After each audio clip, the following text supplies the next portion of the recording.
अस्सलाम वालेकुम, this is Saima Asif. Next skill podcast studio आगे बढ़ो पाकिस्तान के साथ आप सबको वेलकम है। आज मेरे साथ राबिया शहजाद हैं। एकेडेमिया से इनका ताल्लुक है और बहुत अच्छा काम कर रही हैं। चले इनसे थोड़ा सा इनके बारे में पूछते हैं। अस्सलाम वालेकुम राबिया। वालेकुम अस्सलाम साइमा, बहुत बहुत शुक्रिया सबसे पहले नेक्स्ट स्किल में इनवाइट करने का। बहुत अच्छा आपका पॉडकास्ट होता है, I witness that. Very brief introduction from my side. Rabia Shehzad, as Saima told you, I am serving the University of South Asia in the position of senior lecturer, and I'm also managing external linkages over there. Along with that, I am a master trainer at Pakistan Industrial Technical Assistance Center. और साइमा बहुत छोटी सी एक अभी startup हमने किया है named महारते to give the boost and boom to marginalized women and disabled community. बहुत ज़बरदस्त ये टॉपिक है। और जिस तरह से अभी हम लोग बिहाइंड द कैमरा बात कर रहे थे राबिया कि हम लोगों ने आज डिस्कशन करनी है इंक्लूसिव एकेडेमिया इंडस्ट्री लिंकेजेस के बारे में। पहले तो मुझे सबसे पहले जो मेरा एक सवाल है, क्योंकि बहुत सारे हमारे देखने वालों के लिए वो कोई टेक्निकल जो एक टर्मिनोलॉजी होती है वो इतना रिलेट नहीं करते उससे। थोड़ा सा मुझे बताएं व्हाट इज इंक्लूसिवनेस। अच्छा, अब कह रही हो कि इसमें टेक्निकल टर्मिनोलॉजीज को थोड़ा सा अवॉइड किया जाए, एकेडेमिया की बंदी सामने बैठी हुई है और टेक्निकल जार्गन्स ना हो। साइमा, DEI का फ्रेमवर्क तो अब हर कोई फॉलो कर रहा है, that is diversity, equity and inclusiveness. इससे हम फर्दर एक एक्सटेंड आगे जाएं तो new model is ESG, that is environmental, social and governance model. ये तो बड़े टिपिकल से आपके जार्गन्स हो गए। मेरे लिए इंक्लूसिवनेस ये है जब आपकी वर्क प्लेस पर हर कम्युनिटी का एक बंदा आपको कम से कम नजर आ जाए। क्या बात है। One from disabled community, one from might transgender community. बिल्कुल, very much right. Then from the people who are not having the access of very developed cities like Hunza, Gilgit, ऐसे बंदों को भी हायर कर लोगे तो फिर मैं समझती हूँ कि डाइवर्सिटी और इंक्लूसिवनेस है। देन डिसेबल की बात की हमने। Then what about pregnant womens को तो हम यूजुअली हायरिंग करते हुए ही वो कहते हैं कि अच्छा जी माइट बी अब इसको छुट्टियां देनी पड़ेंगी, बिल्कुल डिलीवरी के पर्सपेक्टिव में फेस करने पड़ेंगे। और ये बड़ी एक खूबसूरत आपकी जिंदगी का दौर होता है और हर औरत उसको एंजॉय करना चाहती है, तो उसको मेरा ख्याल स्पेस देनी चाहिए। बिल्कुल, it is something Saima which is natural phenomena. बिल्कुल। सो हमें इस चीज के ऊपर आके आप मत हायरिंग प्रोसेस रोक दें कि हमें लग रहा है कि she is about to give birth to a child, तो इसको अभी हम कोई पोजीशन पे ना रखें। फिर पोस्ट डिलीवरी के जो आपकी फीमेल्स हैं उनको भी आप कुछ कुशन दें। Then minorities, have some people from different religious backgrounds, बिल्कुल different sect। अच्छा साइमा, अब तो रिलीजन से ऊपर मुझे एक सेक्ट की डिबेट नजर आना शुरू हो गई है कि she is from फला सेक्ट, like शियाज़म, सुन्निज़म, तो इसकी फला जो पैनल है वो शियाज़म को सपोर्ट करे। तो मैं तो कहती हूँ सेक्ट के ऊपर भी आके हम बड़े तंग नजर हो गए, बहुत तंग है हायरिंग पर्सपेक्टिव में, बहुत ज्यादा। तो इंक्लूसिवनेस को प्लेट में अगर रखना चाहती हो तो हर disabled, marginalized, minorities, pregnant women और जो स्किल बेस्ड वुमेन्स हैं, जैसे माशाल्लाह next skill is doing wonders, you people are providing skills to community, तो उन लोगों को बिठा दो कि अगर वर्क प्लेस पे, तो दिस इज इंक्लूसिवनेस। अच्छा, मुझे ये बताएं राबिया कि आपने बहुत खूबसूरत अंदाज में इंक्लूसिवनेस के बारे में बताया, लेकिन मुझे ये लगता है कि जिस तरह से आपने एक जो डिसेबल हमारी कम्युनिटी है उनकी लड़कियां लड़के दोनों, इसमें कोई जेंडर डिस्क्रिमिनेशन नहीं है, दोनों का जिक्र किया, इवन माइनॉरिटीज, तो आपको क्या लगता है कि किस तरह से उनको हम लेके आएंगे उन लोगों के मुकाबले में कि जो सो कॉल्ड नॉर्मल हैं, उनके मुकाबले में उन बेचारों को किस तरह की। मैं बाज़ औक़ात हैरान होती हूँ कि आप किसी इदारे में जाते हैं तो वहाँ पर जो व्हील चेयर्स वाले लोग हैं उनके लिए अलग से सीढ़ियों का कोई इंतजाम नहीं है जाने का। बिल्कुल, तो वो ये तो हमारा हाल है, तो आप किस तरह से उनको इस लेवल पे लेके आना चाहिए? क्या सजेशंस है आपके लिए, क्या होना चाहिए? देखो साइमा, हर चीज का ना एक सिस्टम होता है। आप जब एक चीज को सिस्टमेटिक कर दोगे ना कि मुझे चाहिए है डिसेबल कम्युनिटी बिकॉज मैं इंक्लूसिवनेस लाना चाहती हूँ, सिस्टम डेवलप हो जाएगा। सिस्टम से फिर पॉलिसीज बनाओगी, पॉलिसीज से फिर प्रैक्टिसेस बनाओगी। तुम अगर चाहती हो कि तुम्हारे पास बड़े इनोवेटिव लोग आए, दिस इज योर सिस्टम। सही बात। पॉलिसी तुम ये बनाओगे कि तुम हायरिंग करते वक्त बड़े इनोवेटिव लोगों को रखोगी, और प्रैक्टिस तुम्हारी ये होगी कि तुम CV में ही फिल्टर कर दोगे कि मुझे इस तरह के लोग चाहिए। अब पहले तो हमारे यहाँ पे सिस्टम्स ही डेवलप नहीं है ऐसे लोगों के लिए, ऐसी कम्युनिटीज के लिए।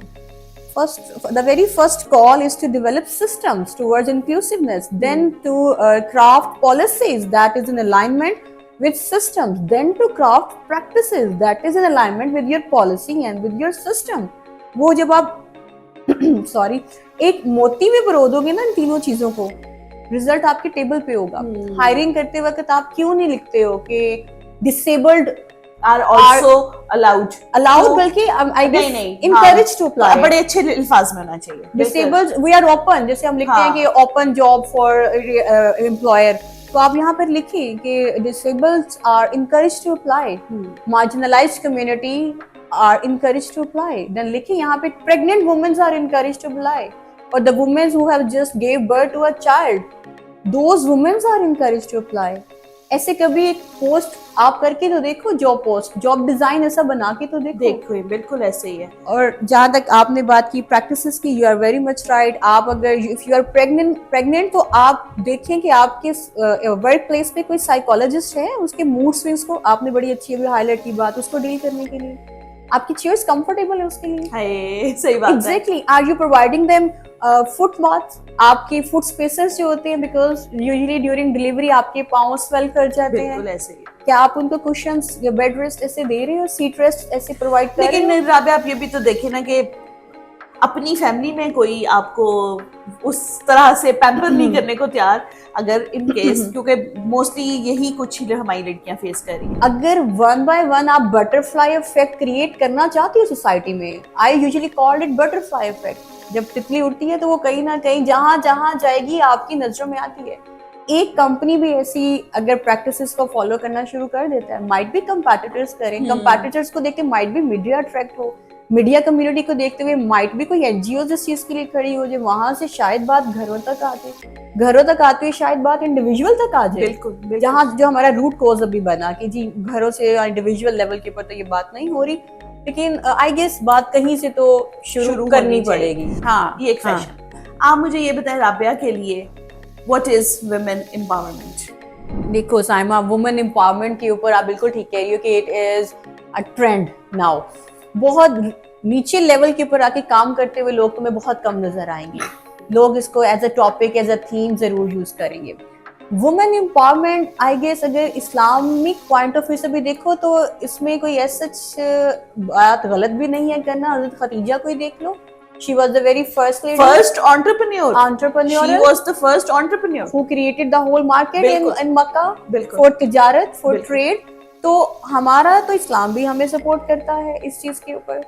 सेकेंडली, वुमेन एम्पावरमेंट घर से ये चीज है मेरे लिए कि आपकी बेटी स्कूल तक जाए, स्कूल से कॉलेज तक जाए, फिर हायर एजुकेशन तक जाए। और अगर नहीं जा पा रही तो तुम लोगों जैसे नेक्स्ट स्किल जैसे प्लेटफॉर्म्स को यूज करते हुए डिफरेंट स्किल सीखे, बिल्कुल घर में बैठ के काम करें, सर्टिफिकेशंस ले। बिल्कुल, it is 4.0 industry age, 5th machine learning age. बिल्कुल। तो आपके पास तो बहुत से रिमोट वर्किंग, फ्रीलांसिंग आप बच्चियों को दे सकते हो। तो वुमेन एम्पावरमेंट सिर्फ मेरे लिए ये नहीं है कि एक बड़ी कुर्सी पे अगर आप औरत को बिठा दोगे तो वुमेन एम्पावरमेंट है। आपके घर में अगर औरत कमा के अपने मियाँ के साथ चूल्हा शेयर कर रही है, परफेक्ट है। वो 10,000 है, वो 20,000 है, आपने वुमेन एम्पावरमेंट में अपना हिस्सा डाल दिया। अच्छा, और मैं एक बात बताऊं कि आप भी अक्सर, हम लोग जब इवेंट्स पे जाते हैं तो हम लोग ये चीज़ बड़ी सोचते हैं और सुनने को बड़ा मिलता है कि पाकिस्तान का गलत इम्पैक्ट आप लोग हर जगह पे पेश किया जाता है, ये है वो है। तो मुझे ना कहीं ये चीज़ को इतनी पसंद नहीं आती। उसकी रीज़न ये है कि देखें, मेरा ख्याल है कि पाकिस्तानी कम्युनिटी में जितनी घर में माँ की इज्जत है, बिल्कुल, वो भी तो वुमेन एम्पावरमेंट है। देखो ना, इस्लाम मामा ने जो कह दिया वही होना है, वही होना। हाँ, ये अब बड़ा सब्जेक्टिव सा मैटर हो जाएगा। कुछ देखने वाले कहेंगे कि नहीं, मामा के कहने पे नहीं होना, अप्रूवल बाबा के कहने पे ही होना है। तो आपके फैमिली स्ट्रक्चर पे यस बहुत सा होल्ड औरत का है। बिल्कुल। तो इस चीज में इतना भी अपने मुल्क को ना गिराएं आप। हाँ, लेकिन चले दूसरी तरफ बिल्कुल ऐसे इंसिडेंट्स भी हो रहे हैं कि जो हमें बड़ा पूरी दुनिया में जिल्लत भी उठानी पड़ती है। अभी रिसेंटली भी कुछ वाकयात हुए हैं जो अच्छा भी नहीं लगता उनका जिक्र भी करना। अच्छा साइमा, इस चीज में ना कहीं कुछ ना कुछ वाकयात हर कंट्री हर रीजन में होते रहते हैं। हाईलाइट इतने नहीं होते कि जितने हमारे हो जाते। हम खुद से प्लेट पे और हम खुद से जो फर्स्ट शो बना देते हैं ना, हम वो अपने नेगेटिव इम्पैक्ट्स और नेगेटिव इंसिडेंट्स को दे देते हैं। हम हमारे जो अच्छे इवेंट्स होते हैं ना वो फिर उन नेगेटिव इवेंट्स में कहीं दब कर रह जाते हैं। तो ये हमारा भी कुछ कसूर है एज इंडिविजुअल इन चीज़ों में। दूसरा से आपका यूनिवर्सिटी ऑफ साउथ एशिया से भी ताल्लुक है और हमारे भी कोलैबोरेटेड पार्टनर हैं आप और MOU पार्टनर हैं। मुझे आप ये बताएं कि ये जो पार्टनरशिप है, कोलैबोरेशंस हैं, MOUs हैं, इनका कितना इम्पैक्ट हो सकता है और जो नहीं होता, या फिर आपको लगता है कि बहुत होता है? थोड़ा सा मुझे बताएं इसके बारे में। अच्छा देखो साइमा, वेरी गुड क्वेश्चन। इसके ऊपर मैं बात करना भी चाह रही थी। आपका जो ये इंडस्ट्री एकेडेमिया लिंकेज है ना, ये टूट नहीं सकता कभी। इंडस्ट्री को एकेडेमिया से चाहिए है और एकेडेमिया को इंडस्ट्री से आपका सपोर्ट चाहिए है बहुत सी चीज़ों के ऊपर। वो इतनी डिटेल में मैं नहीं जाना चाहती। आपको एक करिकुलम डेवलप करने के लिए इंडस्ट्री के लोग चाहिए। मैं थोड़ा सा विजन बता दूं यूनिवर्सिटी ऑफ साउथ एशिया में कि हमारा जो विजन है, जो अब यूजुअली हमारी टॉप मैनेजमेंट भी कहती है, collaborative age is the new competitive age of University of South Asia. मिलकर चलो, ये एक हम कंपेटिटिव एज निकालते हैं। ठीक है, इसमें हमारे साथ आओ, बैठो। वो जो एक स्टैंडर्डाइज्ड और फॉर्मल और एक कॉस्मेटिक MOU होते हैं ना, यूनिवर्सिटी ऑफ साउथ एशिया का ये मिशन है कि वो साइनिंग सेरेमनी के बाद हमारे साथ हर इवेंट पे कोलैब करो। हम आपके साथ कोलैब करें, हम ट्रेनिंग्स शेयर करें, हम अपने रिसोर्स पर्सन स्वैप करें, हम वेन्यूज शेयर करें। इसके बाद हमारे पास आओ, हमारा करिकुलम डिजाइन करो। आई गेस कोई भी यूनिवर्सिटी अभी इस लेवल पर नहीं गई क्योंकि हम ओपन कॉल देते हैं। और इसी तरह नेक्स्ट स्किल का भी मैं बिल्कुल हमेशा ये कहती हूँ कि हम लोग भी we are open for internships. बिल्कुल, आप लोगों के जो स्टूडेंट्स हैं वो हमारे पास आए और मेरा ख्याल इसीलिए ही हमने MOU भी किया। हमारा MOU BC एक और टीम ये के साथ हुआ था। बिल्कुल और इंडस्ट्री पार्टनरशिप्स जो होती है ना, वो बहुत ज्यादा बच्चों को के लिए काम आती है। देखो साइमा, अल्टीमेट गोल एक यूनिवर्सिटी एकेडेमिया का क्या है? ऐसी जनरेशन डेवलप करना जो इंडस्ट्री को सर्व करे।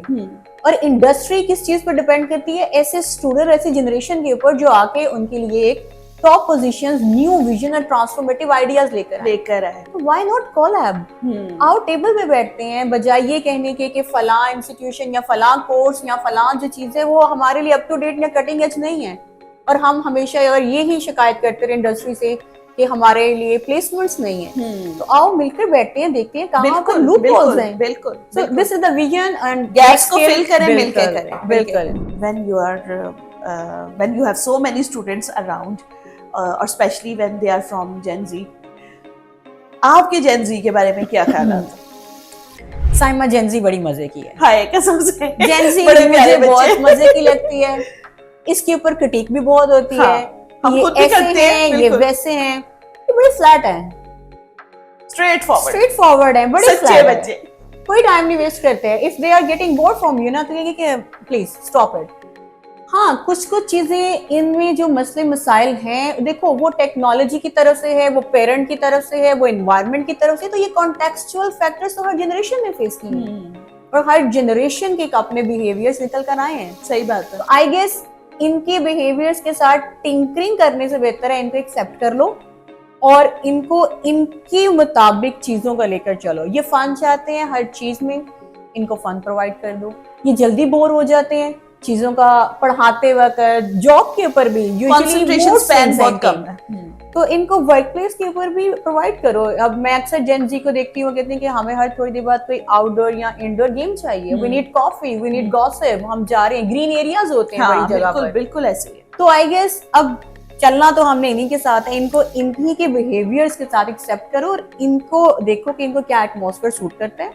वेट पीपल आर थिंकिंग कि बहुत कोई ट्रिगरिंग चीजें हैं, तो मैंने देखा ये बच्चे मान भी जाते हैं और अगर हम थोड़ा सा खुद को चेंज कर ले तो उसमें क्या बुरा है भाई? और कुछ बुरा नहीं। Change is the one thing which is permanent. अच्छा राबिया, अब बिल्कुल हमारे प्रोग्राम का एंड हो रहा है।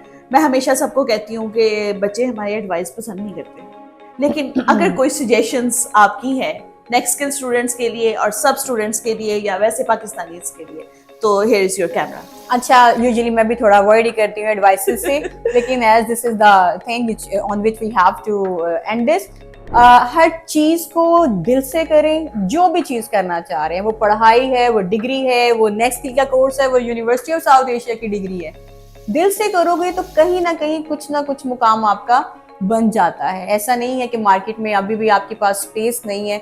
वो है ना, जिसने सबक याद किया उसे छुट्टी ना मिली। तो सबक याद कर लो, फिर हाँ। छुट्टी नहीं मिलती है और पैसा भी याद पैसा भी आता